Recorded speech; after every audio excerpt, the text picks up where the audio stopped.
नमस्कार दोस्तों। नमः शिवाय। जय माता दी। जयंती मंगला काली भद्रकाली कपालिनी दुर्गा क्षमा शिवा धात्री स्वाहा स्वधा नमोस्तुते। आप सभी को नवरात्रि की हार्दिक शुभकामनाएं। दोस्तों, जैसा कि आप सभी लोग यह जान लें कि 26 सितंबर से शारदीय नवरात्रि प्रारंभ हो रही है। हम सभी भक्तजन, सभी भाई बहन इस नवरात्रि में घर घर में पूजा अर्चना, आरती, माता जी का जाप, माता जी का पाठ, यह सब करेंगे और माँ को प्रसन्न करेंगे। हर प्रकार से, अनेकों प्रकार से माँ की पूजा अर्चना करेंगे और माता का आशीर्वाद प्राप्त करेंगे। इस नवरात्रि में दोस्तों माँ के 9 रूपों की पूजा की जाती है। आइए इस वीडियो में हम जानेंगे कि माँ की 9 रूपों की पूजा, नवरात्रि की पूजा हम किस प्रकार करें। बिल्कुल सरल विधि मैं इस वीडियो में बताना चाहती हूँ। यदि आप अपने घर में पंडित जी को बुलाकर पूजा करवाते हैं तो उनके बताए नियम के अनुसार सारे कार्य करें, नहीं तो आप बिल्कुल सरल विधि भी जान लें कि किस प्रकार सरल विधि से हम माता जी को प्रसन्न कर सकते हैं। तो दोस्तों, यदि आप मेरे चैनल पे नए हैं तो निवेदन है कि मेरे चैनल को जरूर सब्सक्राइब करें, लाइक और शेयर भी करें। वीडियो यदि पसंद आता है तो कमेंट करके जरूर बताएं। बेल आइकन को प्रेस करना बिल्कुल ना भूलें। दोस्तों, आइए कामना करें कि माता रानी इस नवरात्रि में हम सभी को सुख समृद्धि दें, हम सभी का कल्याण करें। लेकिन इन 9 दिनों में हमें कुछ बातों का ध्यान भी अवश्य ही रखना चाहिए। शास्त्रों में भी वर्णित है कि 9 दिन पूरे संयम और नियम से रहने से आध्यात्मिक शक्ति बढ़ती है और माँ दुर्गा जी प्रसन्न होती हैं। आइए बात करते हैं 9 दिन माता जी की पूजा कैसे करें। पहले मैं बिल्कुल साधारण तरीके से, जो कि आप अपने घर पर स्वयं कर सकते हैं, ऐसी विधि बताती हूँ।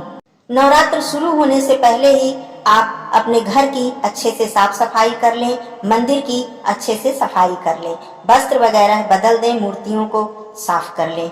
फिर नवरात्रि के पहले दिन आप सुबह जल्दी उठकर स्नान करके पूरे घर में गंगा जल छिड़क दें। उसके बाद स्वयं आसन बिछाकर बैठ जाएं। माता जी की प्रतिमा या मूर्ति, फोटो किसी लकड़ी के पाटे पर लाल कपड़ा बिछाकर उस पर गंगा जल, फूल, अक्षत अर्पित करके फिर माता जी के चित्र को स्थापित करें। माता जी के समस्त रूपों का, स्वरूपों का ध्यान करते हुए हाथ में जल, अक्षत, फूल, सुपारी आदि लेकर आप संकल्प लें। यदि आप 9 दिन का व्रत कर रहे हैं तो उस तरह से आप संकल्प लें। यदि पहला और आखिरी दिन कर रहे हैं तो उसका भी संकल्प लें। यदि पहला दिन और महासप्तमी, महाअष्टमी, महानवमी का व्रत कर रहे हैं तो उस प्रकार से संकल्प लें। संकल्प लेकर माँ को प्रणाम करके उसे माँ के प्रतिमा के सामने अर्पित कर दें। यदि कोई मनोकामना हो तो उसको भी माँ से कहें। माँ हमारी सभी मनोकामनाएं सुनती हैं और उसे पूरा करती हैं।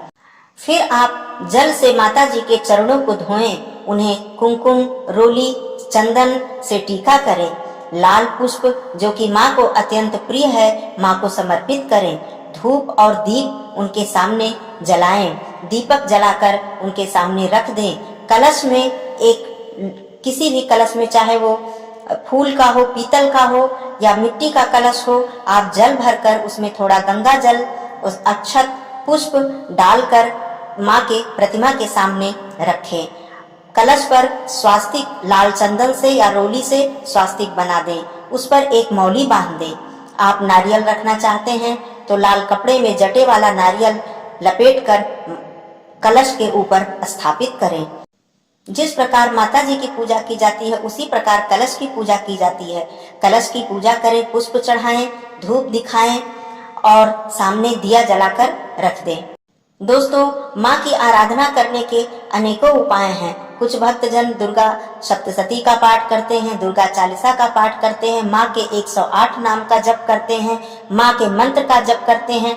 आप अपनी सामर्थ्य के अनुसार, श्रद्धा के अनुसार, समय के अनुसार, परिस्थिति के अनुसार आप माँ के किसी भी रूप से माँ को प्रसन्न कर सकते हैं, उनकी स्तुति कर सकते हैं, किसी भी मंत्र का जाप कर सकते हैं। आपके पास समय नहीं है तो आप माँ के किसी भी मंत्र का, जो कि माँ के कितने मंत्र हैं, अत्यंत शक्तिशाली मंत्र हैं, चमत्कारिक मंत्र हैं, उन मंत्रों का जप करने से हमें कितना लाभ मिलता है यह हम सभी जानते हैं।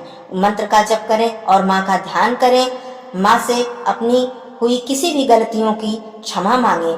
दोस्तों, मैं यहाँ पर एक मंत्र भी बता देना चाहती हूँ कि आप यदि किसी भी प्रकार की बाधा हो, किसी भी प्रकार की दिक्कत हो और पूरे नवरात्रि में या वैसे भी नवरात्रि के बाद भी आप ऐसे किसी मंत्र का जप करना चाहते हैं जिससे कि आपकी समस्त बाधाएं दूर हो जाए, तो दोस्तों माँ दुर्गा जी का, माता जी का एक ऐसा प्रिय मंत्र है, ऐसा शक्तिशाली मंत्र है जिसे करने से आपको अत्यंत लाभ प्राप्त होगा। यह आप स्वयं देखेंगे। दोस्तों, मंत्र मैं बता देती हूँ, ध्यान से सुनिएगा। इसे 1 या 2 बार सुनने से आपको यह मंत्र कंठस्थ हो जाएगा, याद हो जाएगा, क्योंकि ईश्वर में इतनी शक्ति होती है कि जब हम मन से किसी भी उनकी स्तुति को सुनते हैं, मंत्र को सुनते हैं, तो हमें वो बहुत जल्दी याद हो जाता है। ऐसा मेरा अनुभव है। आप लोग इस मंत्र को सुने और प्रतिदिन 1 माला या जितना भी आपकी सामर्थ्य हो, यदि आप नवरात्रि में करते हैं, वैसे भी करते हैं, तो आप देखेंगे कि माँ कितना प्रसन्न होती हैं और आपकी समस्त मनोकामनाओं को पूर्ण करती हैं। मंत्र ध्यान से सुनिएगा, क्योंकि मंत्र का उच्चारण करने में दोस्तों गलती नहीं होनी चाहिए, ऐसा नियम है, और मंत्र का उच्चारण बिल्कुल सही तरीके से करना चाहिए। तो आइए सर्व बाधा निवारण मंत्र मैं आपको बता देती हूँ, आप लोग इसे जरूर करिएगा। ओम सर्वबाधा विनिर्मुक्तो धन धान्य सुतान्वितः मनुष्यो मत प्रसादेन भविष्यति न संशयः। दोस्तों, मैंने बहुत आसानी से इसे बताया है। आशा करती हूँ कि इसका उच्चारण आप सही तरीके से कर पाएंगे। आप प्रतिदिन इस मंत्र का जप करें तो आप देखेंगे कि आपकी समस्त बाधा दूर होगी। माँ की आरती यदि कपूर से करें तो अति उत्तम है। कहा जाता है कि कपूर जलाने से घर की नकारात्मक ऊर्जाएं नष्ट होती हैं। या आप घी के दीपक से भी माँ की आरती कर सकते हैं। माँ की आरती करें, फिर कुछ मीठा सात्विक भोग माँ को अर्पित करें। यदि आप व्रत हैं तो फलाहारी भोग अर्पित करें और उसी भोग को आप खाएं, ग्रहण करें, पूरे परिवार को दें, यह बहुत ही उत्तम है। नहीं तो कोई भी मीठा भोग फल आप माँ को अर्पित कर सकते हैं। उसके बाद माँ से अपनी पूजा के दौरान हुई किसी भी गलतियों के लिए क्षमा मांगे। यदि आप व्रत हैं तो मीठा फलाहार भी कर सकते हैं और सेंधा नमक का प्रयोग भी कर सकते हैं। बहुत भक्तजन केवल मीठा फलाहार करके व्रत रखते हैं और बहुत भक्तजन नमक का प्रयोग भी, सेंधा नमक का प्रयोग भी करते हैं। नवरात्रि में पूरे समय माँ का ध्यान करें। किसी भी तरह का मन में बुरे विचार न लाएं, किसी की आलोचना ना करें, क्रोध ना करें, झूठ ना बोलें। इस तरह से सिर्फ माँ के चरणों में आपका ध्यान बना रहे, इसी से माँ प्रसन्न हो जाती हैं। माँ अपने संतान से कभी रुष्ट नहीं होती। दोस्तों, पूजा के दौरान कभी ये मत सोचिएगा कि मुझसे ये गलती ना हो जाए, ऐसा ना हो जाए, कहीं मेरी पूजा में कहीं कोई कमी न रह जाए। ऐसा मन में विचार बिल्कुल न लाएं। अपने निर्मल मन से, भोले मन से माँ की पूजा करें, क्योंकि हम सब माँ की संतान हैं। माँ हमारी पूजा से अवश्य ही प्रसन्न होंगी। 9 दिन आप किसी भी गरीब कन्या को यदि दान दे सकते हैं, भोजन दे सकते हैं, वस्त्र दे सकते हैं, किसी भी प्रकार से सहायता कर सकते हैं, तो यह 9 दिन यदि आप प्रत्येक दिन करते हैं तो यह अत्यंत उत्तम माना जाता है। और 9 दिनों में यदि आप व्रत नहीं हैं तो भी सात्विक भोजन करें तो यह भी बहुत ही उत्तम माना जाता है। लहसुन प्याज का प्रयोग न करें तो यह भी बहुत ही अच्छी बात है।